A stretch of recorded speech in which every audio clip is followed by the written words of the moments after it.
नमस्कार, मी विद्या स्वागत करते आपले चॅनल देवताज कॉर्नरमध्ये।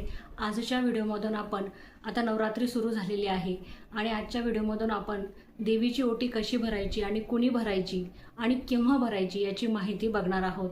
बघा, ओटी भरणे हा हिंदू परंपरेतील एक अतिशय शुभ असा विधी आहे आणि हा विधी परंपरेनुसार चालत आलेला आहे।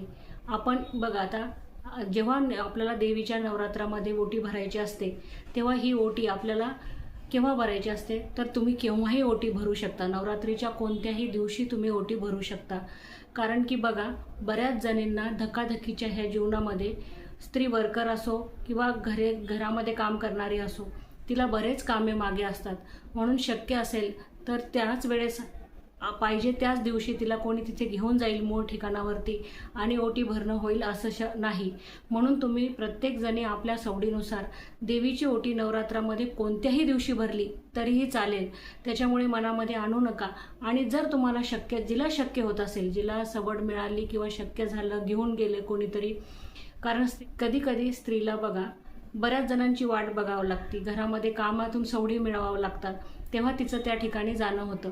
अशा ठिकाणी जिचं जाणं होत असेल तिने अष्टमी आणि नवमीला देवीची ओटी भरावी, नाहीतर एरवीही तुम्ही ओटी केव्हाही भरली तरी चालू शकतं। त्याच्यामध्ये मनामध्ये काहीही शंका आणू नका की ओटी मी ह्याच दिवशी भरली, मग कोणी अष्टमीला भरली, कोणी नवमीला भरली, मग मी अगोदरच्या दिवशी भरली, मग देवी काही रुसेल का, मग मला काही पाप मिळेल का, असं काहीही पाप मिळत नाही। कारण की बघा, स्त्री आणि देवी ही एक स्त्रीच आहे आणि ती स्त्रीचं जीवन समजून घेऊ शकते की किती तिचं धकाधकीचं जीवन असतं, तिला हजार कामे असतात। त्याच्यामुळे नवरात्रीमध्ये तुम्ही केव्हाही ओटी भरा आणि शक्य असेल, सवड मिळाली तर अष्टमी आणि नवमीला भरलेली चांगली राहील। नाहीतर त्या कामामध्ये तुम्ही अष्टमी आणि नवमीच्या कामामध्ये तुम्ही एरवीही विसरून जाल, कारण मध्ये कामं तर असतात आणि स्त्रीला मध्ये बघा प्रॉब्लेमही महिन्याचा असतो, मग विटाळात अशा वेळेस राहून गेलं तर। म्हणून मनात आणू नका, आपली डेट माहीत असेल त्यावेळेस तुम्ही केव्हाही ओटी भरली तरी चालेल। एरवी तुम्ही अष्टमी आणि नवमीला ओटी भरू शकता। आता ओटी ही कशाने भरायची तर तुम्ही रेशीम साडीच घ्या। ती साडी शक्यतो 9 वार असेल तर एकदम चांगलं आणि 6 वार असेल तरी अतिउत्तम, असं काहीच नाही। परंतु रेशमचे जे काठ असतात तेच तुम्ही काठ असलेली साडी देवीला घ्या। कारण की बघा, ज्या रेशममधून देवीच्याकडून ज्या सात्विक लहरी असतात तर त्या लहरी आकृष्ट करण्याचे काम हे रेशमामध्ये असते आणि त्याला साठवून ठेवण्याचे काम हे नारळ करत असते आणि अक्षदाही याच्यामध्ये उत्तम शक्ती असते। म्हणून ह्या वस्तू ह्या ओटीमध्ये पाहिजे म्हणजे पाहिजेच। नारळ आणि बघा, नारळ असो तांदूळ, ह्या मुख्य वस्तू ह्याच्यामध्ये ओटीमध्ये पाहिजे। खोबऱ्याची वाटी।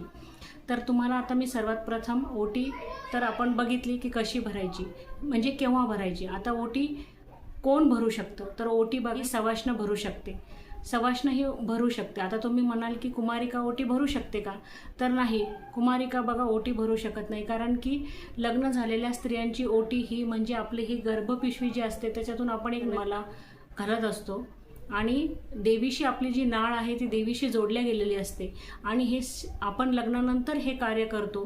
म्हणून आपण सवाष्ण म्हणजे लग्न झालेल्या स्त्रिया ही ओटी भरू शकतात। आता कधी कधी स्त्रियांना प्रश्न पडू शकतो की जर काही अडचणी असेल, नसेल जमलं आणि मूळ ठिकाणावरती जर त्यांचे मिस्टर गेले असतील तर अशा वेळेस ओटी भरायला त्यांचे मिस्टर भरू शकतात का तर हो, भरू शकतात, असं काही नाही। जर तुम्ही मूळ ठिकाणी जर जाणं नाही झालं तर नवरात्रामध्ये बघा आपण अखंड दिवा प्रज्वलित करतो आणि सेवाही घटस्थापना केलेली असते। अशा वेळेस मूळ ठिकाणावर आपल्याला जाणं होत नाही, मग अशा ठिकाणी जर मिस्टर गेले असेल तेही ओटी भरू शकतात तुमच्यावरची। परंतु सवाष्ण स्त्रियांनी भरलेली केव्हाही चांगली असेल। अशा ठिकाणी तुम्ही जर मूळ ठिकाणी जाणं नाही झालं तर तुमच्या जे ग्रामदैवत असतं, तुमच्या गावाच्या ठिकाणी जे जवळचं मंदिर असतं तर त्या ठिकाणी जाऊनही तुम्ही ओटी भरावी तरी चालते। कारण की बघा, माझी कुलदैवत ही तुळजाभवानी आहे, म्हणून आमचं तुळजापूरला जाणं जर नवरात्रीमध्ये नाही जमत, पण माझ्या इथे नवरात्रीमध्ये जे जवळचं मंदिर आहे तर तेथे मी जात असते आणि तेथे ओटी भरत असते देवीची। तर तशी ओटी तुम्ही ग्रामदैवताला भरायची आहे। आता ओटीमध्ये आपल्याला काय काय सामान लागणार आहे हे आपण बघूयात। आता बघा, ओटीमध्ये मी नारळ घेतलेला आहे, हे मंगळसूत्र आहे आणि हे आपण जे सौभाग्याचं लेणं आहे ते सर्व घेतलेलं आहे। बांगड्या आहेत, टिकल्या आहेत, लिपस्टिक आहेत, सिंदूर आहे, आणि हळदी कुंकू आहे, कानातले आहेत, पावडर आहेत, नेलपेंट आहे, फळ आहे, ओटी भरण्यासाठी तांदूळ आहेत, आपण दक्षिणा घेतलेली आहे, खोबऱ्याची वाटी आहे आणि हे जे आपलं आहे हे एक सुपारी, बदाम, खारीक आणि हळकुंड आणि खोबऱ्याची वाटी आणि हे गजरा आहे, हे काजळ आहे. ह्या वस्तू मी घेतलेल्या आहे. बघा तुम्ही मेहंदीचा कोणही यामध्ये घेऊ शकतात. आणखी जेवढं तुम्हाला सामान हवं असेल, देवीला बघा जेवढं केलं तेवढं आपल्याला चांगलंच असतं, तिचा आशीर्वादच मिळतो. आणि हे काही नाही की तुम्ही असं काही सोन्याचंच घेतलं पाहिजे, तुम्ही असं साधंही घेतलं तरी बघा तरी चालतं. असं काहीही मनात आणू नका की कोणी बघा ज्यांची परिस्थिती असेल तर ते सोन्याचंही वाहू शकतात. तर म्हणून मग मनामध्ये तुमच्या असं आणू नका की बाबा तिने सोन्याचं वाहिलं, मग मी नकली वाहिलं तर मला देव काही पावणार नाही का? तर असं काही नाही. देव भक्तांमध्ये भेदभाव करत नाही, कारण जशी शक्ती तशी भक्ती. देव हा भक्तीचा भुकेला आहे. म्हणून तुम्ही ओटी तशी भरायची आहे, तुमच्या शक्तीप्रमाणेच ओटी भरायची आहे. आता सर्वप्रथम काय करायचं आहे, अशी साडी आपल्याला रेशमची साडी घ्यायची आहे आणि त्यावरती आपल्याला असा पीस ठेवायचा आहे आणि ह्या पिसावरती आता जे जे आपण सामान ठेवलेलं आहे तर बघा आता सर्वात प्रथम आपण साडी घ्यायची आहे. साडी एका ताटामध्ये अशी ठेवायची आहे. त्यावरती आपण असा नारळ आहे, हा भाग जो आहे हा देवीकडे करायचा आहे. हा नारळ ठेवायचा आहे, हे फळ ठेवायचं आहे आणि हे तांदूळ त्यावरती टाकायचे आहे.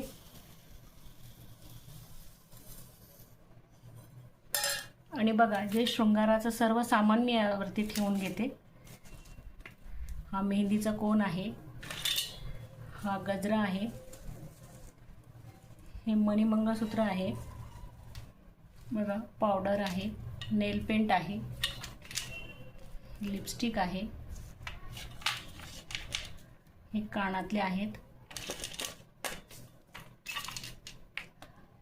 सिंदूर आहे, हळदी कुंकवाच्या पुड्या आहेत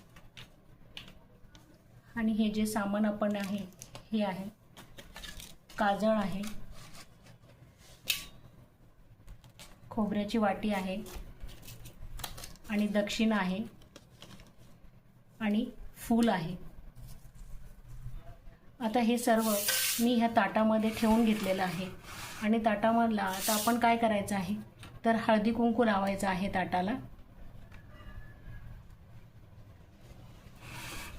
आता आपण हळदी कुंकू लावून घेतलेलं आहे ताटाला आणि आपणही स्वतःलाही हळदी कुंकू लावायचं आहे आणि हे आपण आता देवीच्या चरणावरती ठेवायचं आहे. आपण जिथे घरामध्ये घटस्थापना केलेली आहे तेथे ही ओटी ठेवायची आहे. बघा इथे मी घटस्थापना केलेली आहे. तर ह्या घटस्थापना आपण जिथे देवीची घटस्थापना केलेली आहे तशी आपण 3 वेळेस अशी देवीला करून घ्यायचं आहे आणि ही देवीला आपल्या देवीसमोर ठेवायचं आहे. ही सर्व वस्तू ह्या ज्या मी ठेवलेल्या आहे, तुम्हाला काही वस्तू दिसत असतील काही नाही, पण सर्व वस्तू मी इथे ठेवून घेतलेल्या आहे. आता आपल्याला ह्या वस्तूंचं काय करायचं आहे तर बघा ह्या वस्तू आता आपण आपल्या घटासमोर ठेवलेल्या आहे, म्हणजे आपल्या देवीची आपण ओटी भरलेली आहे. आता आपण जेव्हा ही मूळ ठिकाणावर जाऊ, जिथे तुमचं कुलदैवताचं ठिकाण आहे त्या ठिकाणावरती हे वस्तू सर्व घेऊन जायचे आहे आणि देवीला अर्पण करायचे आहे. शक्यतो 9वारी साडी असेल तर बघा 9 रूपं देवीची आहे. नवरात्री 9 दिवसांच्या असतात. 9 कारण की देवीचे 9 रूपांची आपण पूजा करतो, तिच्या 9 शक्तींची आपण पूजा करत असतो, आराधना करत असतो, सुख शांती आरोग्य मिळवण्यासाठी देवीला प्रार्थना करत असतो, साकडं घालत असतो. अशी ही आदिमाया आदिशक्ती आपल्याला प्रसन्न व्हावी यासाठी आपण तिची ओटी भरणं ही खूप आवश्यक आहे आणि ओटी ही भरलीच पाहिजे. बघा ती देवी आपली ओटी भरते आणि येणाऱ्या आपल्या प्रत्येक पिढीचीही आपली संतान वंश वाढ व्हावी यासाठी आपण ओटी ही देवीची भरलीच पाहिजे, प्रत्येकीने भरली पाहिजे. तर ह्या सामानाचं आपण काय करायचं तर आपण जेव्हा मूळ ठिकाणावर जाऊ तेथे तुम्ही हे अर्पण करू शकता. नाही तर तुम्ही जेव्हा तुमचे ग्रामदैवत आहे तिथे जाऊन तुम्ही तिथेही देवीची ओटी भरू शकता. हे सामान तिथे तुम्ही वाहू शकता आणि तुम्हाला जे सामान परत मिळेल ते तुम्ही स्वतः वापरू शकता, नाहीतर हे स्वतः वापरू शकता आणि देवीचं परत नवीन तुम्हाला जर तिथे वाटेल, बघा तिथेही दुकानं लागलेले असतात, तुम्ही जर तिथेही सर्व सामान घेतलं तरी तुम्हाला सर्व तिथे मिळतं आणि तिथूनही तुम्ही देवीची ओटी नऊवार साडी घेऊन भरू शकतात आणि तुमच्या देवीचा आशीर्वाद मिळवू शकतात। आणि बघा, हे नारळ आता घटस्थापनेमध्ये आपण नारळ घरामध्ये फोडत नाही, घटाला नारळ आपण दसऱ्याच्या दिवशी फोडतो। म्हणून आपण जेव्हा मूळ ठिकाणावर जाऊ तेथे नारळ आपल्याला फोडायचं आहे, नाहीतर नाही जाणं झालं तर आपल्याला दसऱ्याच्या दिवशी हे नारळ फोडायचं आहे। मध्ये हे नारळ फोडून खायचं नाही आहे, कारण की ते अजिबात मध्ये फोडायला चालत नाही। हा तुम्ही दर्शनाला गेल्या तर तिथे दुसरं नारळ घेऊन तुम्ही देवीला फोडू शकतात, परंतु ओटीचं नारळ हे फोडायचं नाही, कारण ओटीचं नारळ हे आपण अख्खं नारळ, बिना सोललेलं नारळ आपण वाहत असतो देवीला। तर हे नारळ नवरात्र दसरा होईपर्यंत फोडायचं नाही, दसऱ्याच्या दिवशी हे नारळ फोडायचं आहे।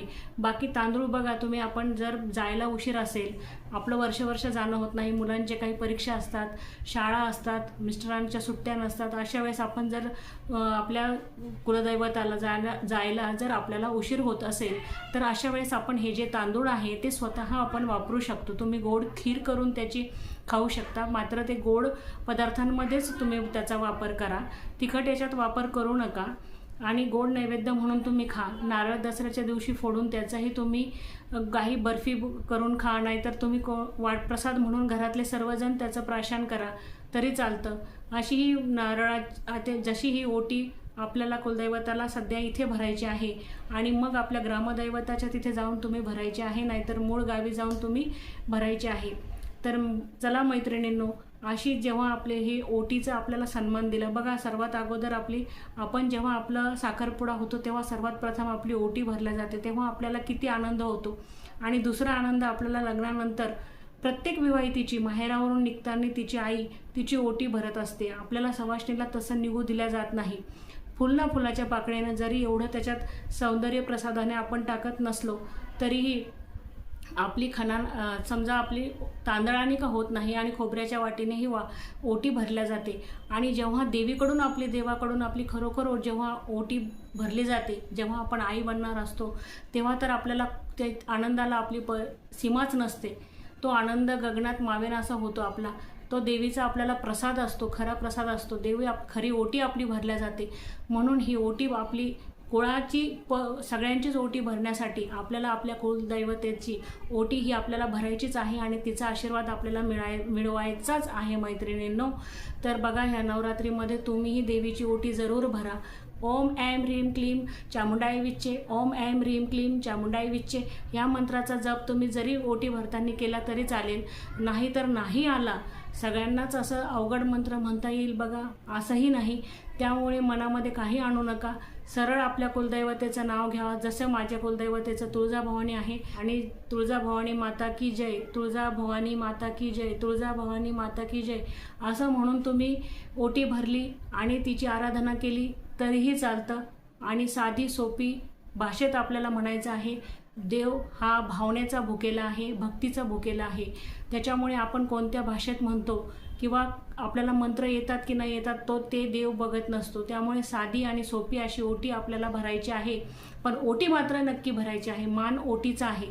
तुम्ही जप कोणताही करा, मात्र नामस्मरण कोणतंही करा, परंतु ओटी भरण्याला मान आहे आणि तो मान आपल्याला मिळवायचाच आहे आणि देवीची ओटी भरायचीच आहे। चला मैत्रिणींनो, जर तुम्हाला माहिती आवडली असेल ओटी भरण्याची आणि पटली असेल तर चॅनलला एक लाईक करा, सबस्क्राईब करा आणि कमेंट करायला अजिबात विसरू नका। धन्यवाद।